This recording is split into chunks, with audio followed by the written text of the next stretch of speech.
All right, it's Friday after close. I'm going to do a little bit of market analysis on kind of the thought process that I go through when I'm trying to pick a um, a good strike price risk reward for the next position I'm going to take.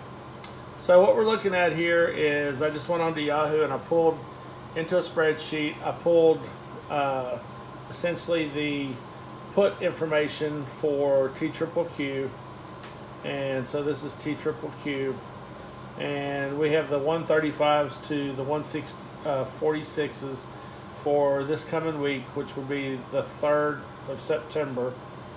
I think it's the 3rd of September. Anyway, uh, this coming Friday. Today's the 27th, so it'd be the next Friday after that. So, August the 27th, 2021. So, if we look at this, it closed at 145.10 and it was up $4.12. So that kind of gives you an idea of where the market is. And that was a high closing for the year, or for forever, really. So it hit all-time highs this week, or today actually, and it closed near the all-time highs. And so this is kind of where uh, this is now. It was up quite a bit last Friday, and it was up like $5 Monday, I think. So we got to take that into consideration where the stock has been, and this is kind of a thing that I think about. Now, I made 80 cents. I made another 8 cents today, so I made 88 cents for the week. So I didn't make very much this week, but I was thinking that the stock might retreat some. Now, one thing you want to think about is when you sell the puts, which is what we're looking at here, to sell the puts, you normally want to not deviate from the plan of selling puts when the stock goes down. So if it takes really good, that's a good time to sell the puts. Now, why is that?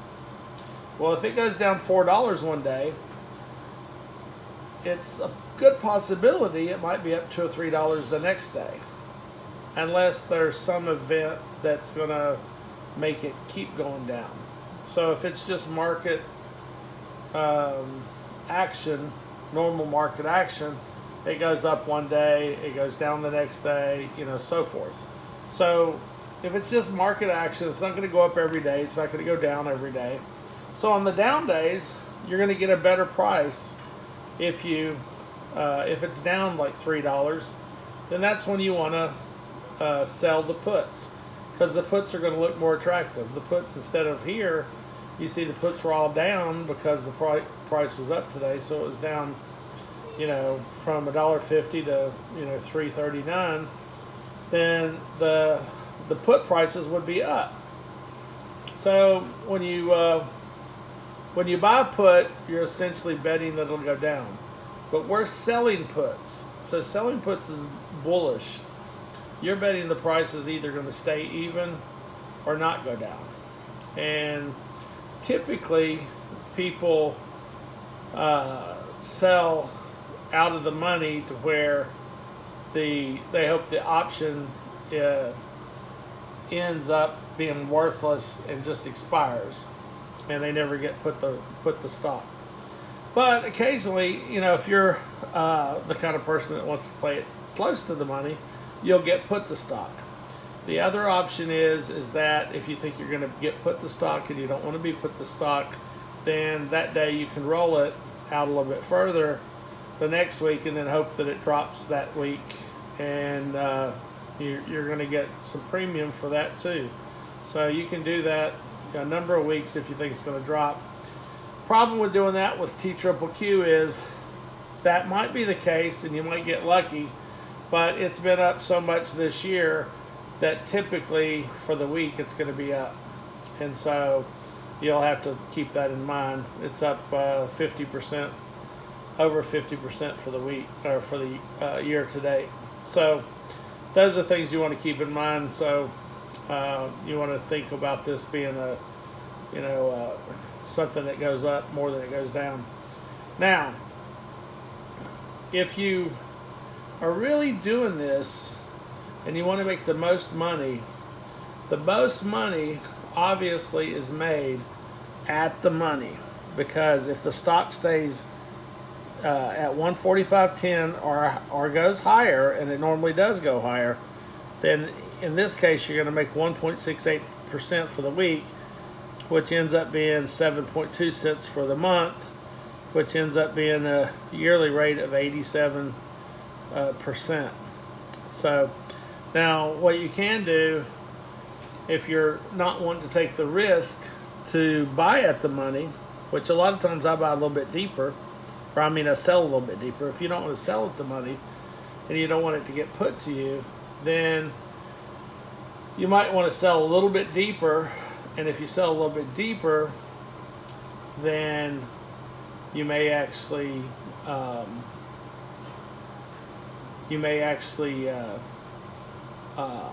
a better chance to where it won't get put to you, but you're not typically going to make as much money. So look at these. So a lot of times, if I think the market is kind of choppy and I'm not really keen on it going up, then I might pick 142 here at 1%. So I kind of target 1% or more. So I'm pretty aggressive. So 142. So if you look here, if you sold it at 142, you'd be protected at your break even would be 140.51. So if you're looking at, where would you start losing money? So if you put the stock at 142, you would be protected down to 140.51. So if it was at 141, you would still make 49 cents essentially. So that's how that looks. So this is the kind of thing that I go through when I'm looking at it, to see what percentage I'm comfortable with and what I want to pick up for the next week. Now this week, see, I'm thinking that the stock went up, and I might be wrong. I probably am wrong. I have been wrong here a little bit. Now I made about 10 grand last week. This week I made about 6 grand. When you're trading nearly $1 million, that's not very much money. Although, in a real sense, it is a lot of money. It's a lot of money to me. It seems like a lot of money. So, you got to kind of keep it in perspective to what the portfolio that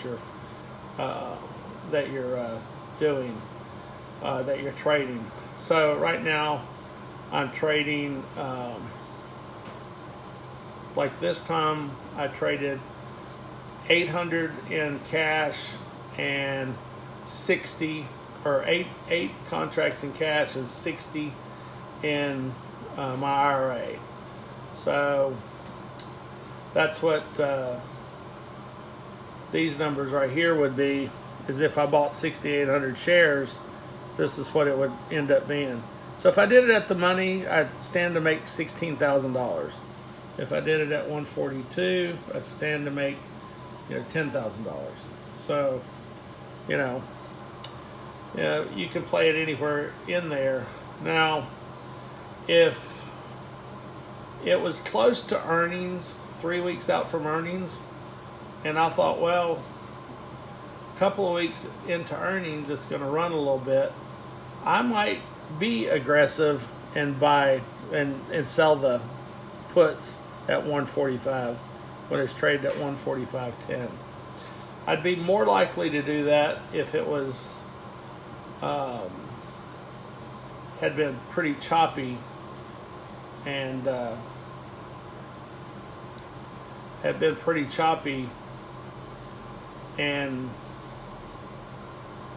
I'm sure one of my things not focusing. Oh, there we go. So that's something you want to think about too. So a few people have commented about how I kind of go through this analysis. So there's the kind of analysis that you go through. Now let's look at it a little bit different. Let's say that you're almost retired, or you want to do this, but you're kind of a little bit chicken. You don't want to lose your money, but you still want to make a good return, but you want to go deep in the money so that it doesn't, it's not a very good chance that it gets put to you. So now, like my buddy, he plays at like the 135. So if you look here, he's still looking at 20% a year, but he's making a little bit on his money, and he's trading, and occasionally he'll bump it up or roll it. And also too, what he does sometimes is he rolls it out like 2 weeks, and then that week he rolls out another 2 weeks, and so forth. So if you roll out a little bit further, the premium's a little bit better. This is just for the week, for next week, and so of course the premiums are going to be better if you do them longer. Of course, I like to make a little bit each week and roll it over, and then roll my profits on top of it, and that's what I prefer to do. There's no right or wrong way to do this. You can do it however you want to. I would say if you're starting out, don't do at the money necessarily, because you might get a bad taste in your mouth if it goes down 4 or 5 points, and then you feel like you're going to be stuck. But what I wouldn't do on this particular thing, because it's been up so much in the last 10 years, so much in the last 5 years, so much in the last year, so much year to date, I would not, even if it's $5 down, I would just wait till next earnings or something comes out, and then this will probably hit all-time highs again. And if you do that, then you don't take a loss. Now this year I got stuck twice. I got stuck more than twice, but I got stuck twice for about 40 days. The other times I got stuck for a day or two, and I actually made more money by selling. It went down, but that Monday or Tuesday it went up, and then I ended up actually making more money. So I guess it depends on how you look at it. But this is kind of the analysis that I go through. So I want to look at something that's going to pay me. I look at 142. I said 146 is going to pay me around 1%. So I want to be at least here. I don't want to play down here unless I really think it's going to tank. And that's the way I play it. But now others might say, you know what? 30% is enough for me. I'm just going to play it down here at 138. If I make 30% a year, I am so happy I'm giddy, because I don't usually make 30% a year. So that's another way to play it. Other people might be young, very aggressive, and they might say, you know what, I'm going to play it right at 144 or 145, right in here. And so I can maximize, and I don't care if it gets put to me. If it gets put to me, I'll just hold it. So this is the way to make the most money, is at the money. But it's also, more risky, because, if the stock's down 2 points, you're behind. Of course, you can just hold it, and, so that's kind of the scenario that I go through. So this is for selling puts. So if you sell puts, think of selling puts as getting a premium for buying the stock at a certain strike. That's the way you should think about it. I'm willing to buy this stock at this strike if you give me a couple bucks. And you're essentially buying the stock or the security cheaper than if you just outright bought it. Now, you could also swing trade, and you could look at this, you could say, you know what? I think I can catch it at 10 o'clock when it goes down, and then sell it, at noon, and I can make $1 or $2. Because, you look at it nearly every day, it does that. That's true.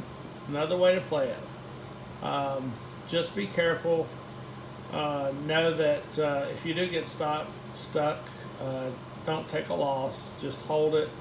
And occasionally something will happen. There'll be some headline news. The Fed will say something, and this thing will tank. And sometimes it'll be down for a week or two before it comes back, or 3. And so that's the risk you take. And that's going to happen less often if you're playing further out in the money. If you're playing 140 versus 145, And then if you're playing 135, something really bad's got to happen before you're going to get put to you. And if you do, you're going to get it $10 cheaper. You bought it $10, the security $10 cheaper, so you might be happy to get it anyway. So this is kind of the analysis that I go through. I go through, well, what's my break even? What percentage can I make? How much money am I looking to make for the week? And does that meet my goals for the year, for the month, and for the year? And so right now I'm trading about 62.61% for the year. So I'd be trading probably be trading somewhere up in here, but I had some good months. And so also too, the volatility, if this thing is going up and down, the volatility is better, the premium's going to be better. So when the premiums are good, buy it when the premiums are good. But buy this guy on a down day. That's my best advice. Sell the puts on the down day. That's my best advice. And obviously, if you're swing trading it, then you would buy the security on the down day. And selling the puts are no different. You want to sell the puts on the down day, and you get a better price.